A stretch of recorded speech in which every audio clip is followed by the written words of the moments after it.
بسم الله الرحمن الرحيم، والصلاة والسلام على رسول الله وعلى آله وأصحابه وأتباعه إلى يوم الدين. يا أيها الذين آمنوا اتقوا الله وقولوا قولا سديدا يصلح لكم أعمالكم ويغفر لكم ذنوبكم، ومن يطع الله ورسوله فقد فاز فوزا عظيما. أما بعد، سلام إخوة قولتها اللي بأمدوارين خوي پروردگار طاعت و عبادتها ملايك من قبل بكا وخوي قولة لچاكي چاكا كاركان من قبل بكا خرابا كان ما نشليب سريتوا رمضاني بيروس لهم ملايك من وربقري اللهم آمين. بيشتنا آياتي بيستدو لسورة كهف لتفسير الرافي سورة كهف باسي ياراني أشكوت باسي عدد كان يانكا خوي پروردگار جل جلاله دفرميت أعوذ بالله من الشيطان الرجيم سيقولون ثلاثة رابع كلبهم ويقولون خمسة سادس كلبهم رجما بالغيب ويقولون سبعة وثامنهم كلبهم قل ربي أعلم بعدتهم ما يعلم إلا قليل. آياتي بيستودو خوي پروردگار باسا ومان بودكا عليه ئەوانەی کە بڕوایان بەخوانیە وتیانە عەدەدیان سێیە چوارەمیان دوو لە ڕوو جەنابتانەوە شەویستیە سەگەکەیە وتیانە پێنجە و شەشەمیان سەگەکەیە، بەڵام لە دوای ئەوەشدا فەرمێت حەوتە و هەشتەمیان چییە سەگەکەیە. ئەمە ئەم سێ بۆ چوونە یەکەم و دووەمیان خوای پەروەردگار جوابی داوەتەوە، بەڵام لە شەشەکە بڵێن بۆ حەوتەکە جوابی نییە. وەک ابن عەباس فەرمێ ڕەزا و ڕەحمەتی خوای لێ بێ تەماشای ئاەتەکە بکەی لە دوای حەوتەکە هەشت و نۆ نەهاتووە، ئەمە خۆی جوابدانەوەیە. ئەگەر یەکێ بڵێ سێ و چوارە لەگەڵ یاسەگەکە خوای پەروەردگار دوای چوار و پێنجی هێناوە، پێنج و شەشی هێناوە، بەڵام لە شەش و بۆ حەوت نەهێناوە. کەواتە ئیبن عەباسە فەرمێژە من یەکێکم لەوانە کە چی دەزانم ئەندازەی ئەو کەسانە چەنن. پێیان فەرموو چەنە؟ فەرمووی حەوتن، حەوت کەس بوونە. کەواتە ئیبن عەباس بۆمان شی ئەکاتەوە ئەمانە حەوت کەسن، بەڵکو ڕای ڕاجح حەوتن، هەشتەمیان دوو لە ڕوو جەنابتان ئەو سەگەیە کە لەگەڵیانە خوای پەروەردگار تۆماری کردووە لەم سوورەتەدا. پەروەردگار دوایەوە فەرمێ دوای عەدەدەکەی آيتي يشينا آية كتير ولا تقولن إلا شيء إني فاعل ذلك غدا.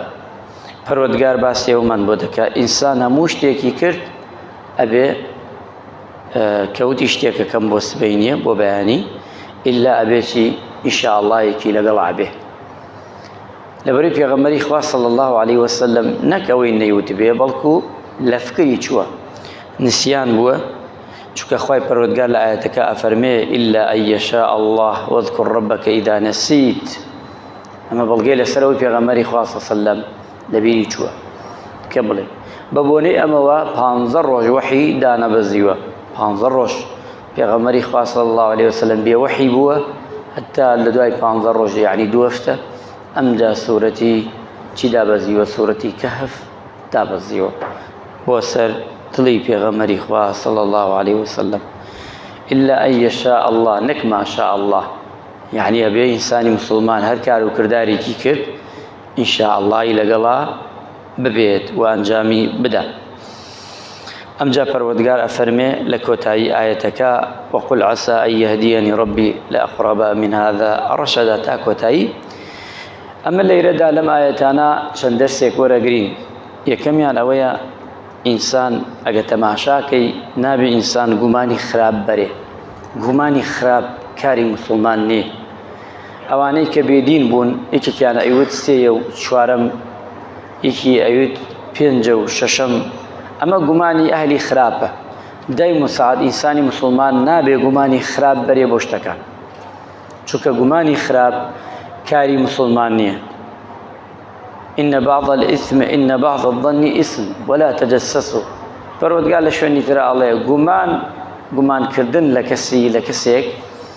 ئەگومانی خراپ ئەوە کارێکی خراپە و کارێکی باش نییە. دووەمیان یەقین، خوای پەروەردگار بەردەوام لەگەڵ یەقینایە، یعنی شتێ 100%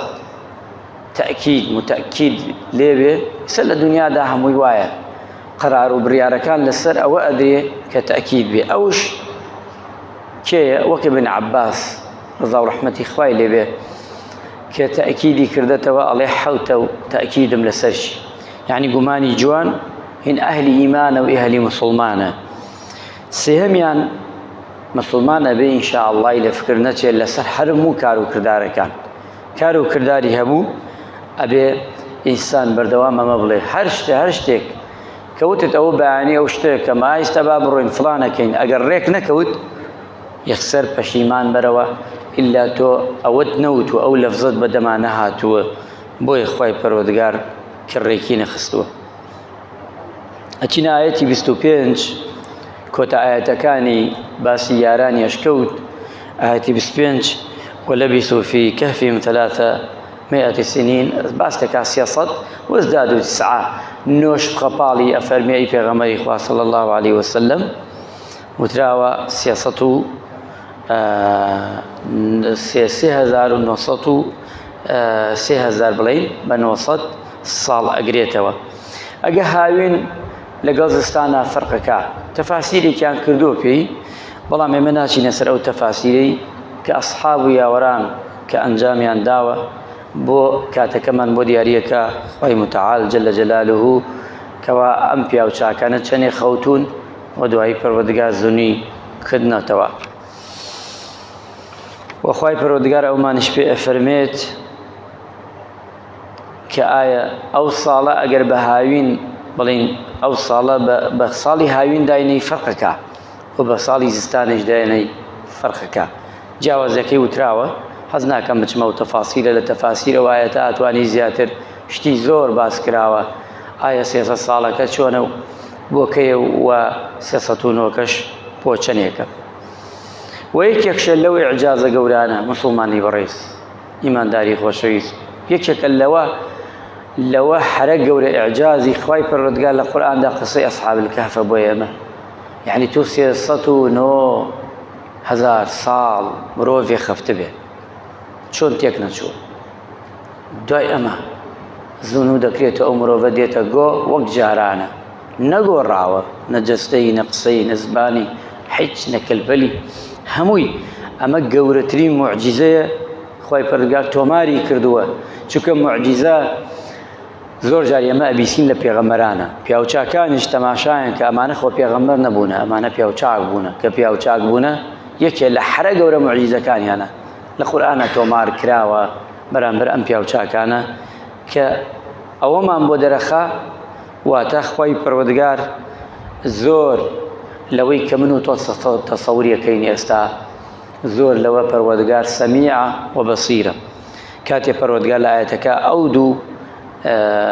ناو جوانا يعني أودو صفة جوانا داوة بال خوي پروردگار لم آياتا قل الله أعلم بما لبثوا لو غيب السماوات والأرض أبصر به وأسمع تماشاك أخوائي يقول بينيني إخوة جل جلاله وبيستني إخوة جل جلاله لما بمان دركوي أخوائي متعال جل جلاله كواتا إنساني مسلمان قصي أصحابي كهف درسي زوري تاي بمان هيك ترش لو درسانا إعجاز كإنسان أبي بزاني أم قرآن وأوشي كباس كرا ولنا قرآن دا زور پروردگار بإعجاز يعني بشتكان زور بقورة باستي كردو پروردگار أم جاء آياتي بستحاول ديرا قصي أصحاب الكهف تواود به أتينا بابتك كتير أو بابت باس أو كالي قرآن بخونا لقل إيمان داران به خوي پروردگار فريم لآل آياتي بستحاول واتلو ما أوحي إليك من كتاب ربك لا مبدل لكلماته ولن تجد من دونه ملتحدا أجر باس أما بكين خوي پروردگار بيمان الله قرآن بخونا أو قرآني كقرآن كاري بالسلام نايا واتا بهش يويك كسك ناتواني دسكاري قرآن بكا وبيقور وزياي بوبكا وكمي بوبكا أما قرآن بخونا لقل أهلي قرآن أبا ولقل خلقي إيمان دارج با خلقي چاك پروردگار خوي پروردگار بمان باسكا أمجا پروردگار أفرمي واصبر نفسك مع الذين يدعون ربهم بالغداة والعشي وتأمى خالد وما لقل أوانا بكي أو كساني كوا إيمان دارن بيانيان ويواران يادي خوادكن خوايان لفكر يعني إنساني مسلمان نابي لقل كسيكي خراب عبي توي مسلمان توي مني مسلمان إستا لم زمانا منو تو أبي لقل كسيكا بين رو لخوابي تو مأخولني كسيكي إيمان دار لقل كسيكي بي إيمان عبي كسي إيماني چاك و باش إيمان داري چاك لقل أهل إيمان عبي لقل كومل إيمان دار عبي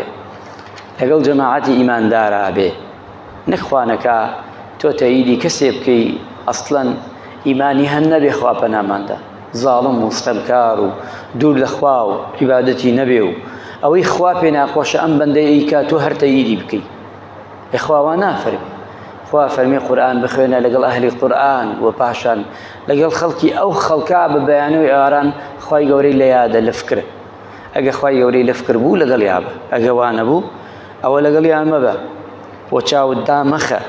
وريابا لقل أو كسانا شعما با كالدنيا ويستن أوانا مبا كوا دنيا أدي أبي إنساني مسلمان أما بزاني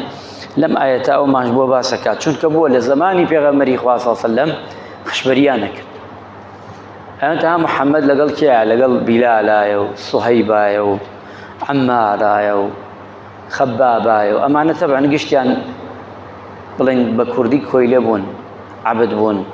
ها امرؤ زماني من توش زين شونه تشويق يبكى بنوعي كتير ها كابرايا قهر لقل فقيرة عاصية ودانشية كره بيويرة تو چيتا لقلم فقيران لبسا مردوانا دانشتوي استا امرؤ اوي باري بيو لصلاتي بي خلق قشتي سري قرد بوي خلقي فقير وداماوش كس لدوريني تناند نقل الزندوكان هلا مردوش وايا كابراي باردار كابراي لصلاة دار كمرت تماشاك هسا توزي سيارة كورتكا كابراي فقير ونقبتش كأمري كسني بدوايا أما آياتا أومان في الله خو أولنيا ما بستي كتو لقل إيمان دار قصدي أويا كتو لقل في غمري خاصة صنع أتو لقل أم صحابة نازارانا كإيمان هنا دانشتم لقل بلال دانشت أو بلالي كافر كان حسابي عن بناك كواتا أما في غمري خاصة صنع دستورة فيري كردو خواجيان وإيموش أمتكي فير كردو إيمان دارانا شتا قيامت أبي ورياي خويان بن شرط نية لقل أو كسانا بن كإلا هان لسري قشتوا قيناء إيمان دار بن قيشك لقل كسي قادانش يبار دار إيمان دار قيشك لقل فقيركش بس عكسكين بإخوة بنامان بدا لسر حسابي دنيا دانش وسفري دنيا دانش أما معهم خراب زور خالي كتر ويا لم آية تدرسي كتر وردقرين أويا وشاوت لو كسانة بيت وأواني كوا لخواري خوتوا وأوشي لخوت بقورة ترين لقل أوانا نبي وعتا لقل كسانيك بن هجار إيمان داري راستقينا أما بردوام لقل يابا بلام غير يوانا إيمان دارا بخوا همومان پیغمبرجان صلى الله عليه وسلم كسي لبرنوجيا كردو إمام عيسى يمر إمام القرآن اشتينا جيشتون يمي إيمان دار براستي عيسى تو كابرا بخي إمامتي يكروش مغرب وعشاء وبياني يك سورتي بوچو بخينه بو بياني قشت مانتين ده سكينه قلي شنو شي قرآن رو سورة داندريا باشان پیاوا گنازاني قرآن بخينه بو چته پیشو يما وايجي لحسابي قوم لزماني پیغمبر صلى الله عليه وسلم اصحابي پیغمبر صلى الله عليه وسلم اچته إمامتي بو صحابي نازداري پیغمبر کا یک سورة خوينه بردوام قل والله احد خوينه لي برسنوا دوایە چن شکایەتەکەن لای پێغەمبەر بانیەکە وەڵێ ئەوە چییە تۆ بۆ کلەیت لێەکەن حاڵە مەسەلە ئەڵێ پێغەمبەری خوا بەدەست خۆم نییە ئەم سوورەتە ئەمەنە دڵما خۆشە ڕێیەکەمەی خوێنم داهەنەشەمەی خوێنم بەرنوێژی بۆ کەس خەڵک بکەم هەرەی خوێن پێغەمبەری خوا فەرمووی صلی الله علیه وسلم لە قیامەتا تۆ لەگەڵ ئەم سوورەتە حەشرەکەی ئەندازەی دڵت کێ زۆر خۆشگەرەک لە دڵ تا ئێستا تۆ توانی قەراری خۆت بدە ئێستا لە دڵ تا کێ زۆر لا زۆر خۆشەویستە ها کاتێ جمانی پێدەن گیانت چڕچە بێتەوە جەستەت تەڵەکانی قشت و ڕیشت و گیانت ئاوە مرچکەی دێتە گیانتە بەخوا لە قیامەتە ئەو کاتە لەگەڵ ئەو حەشر دەکەی. ئیتر ئەگە پیاو چاکە ئینشاءڵڵا تۆ باش، ئەگە پیاو خراپە بەخوا برا داتت نادا و کردەوە چاکانەی کە لەگەڵتایە، چونکە تۆ ڕابەرەکەت خراپە، کەسەکە لەگەڵتا خراپە. چونکە ئەبێ ئینسان ئیماندار وەک پێغەمبەری خوا صلی الله علیه و سلم ئەفەرمێ نان مەخۆ لە ماڵە ئیلا ئیمان دەچی نەبێ ئیماندار نەبێ، ڕەفیقی کەسێ نەکە ئیلا ئیماندار نەبێ. ئەمە وەصیەتی پێغەمبەرە صلی الله علیه و سلم. بۆیە خوای گەورە پێمان ئەڵێ ئەمجا پەروەردگار باسی ئەومانش بۆ ئەکا لە کۆتاییە ئەفەرمێت خوای پەروەردگار ولا تطع من أغفلنا قلبه عن ذكرنا واتبع هواه وكان أمره فرطا.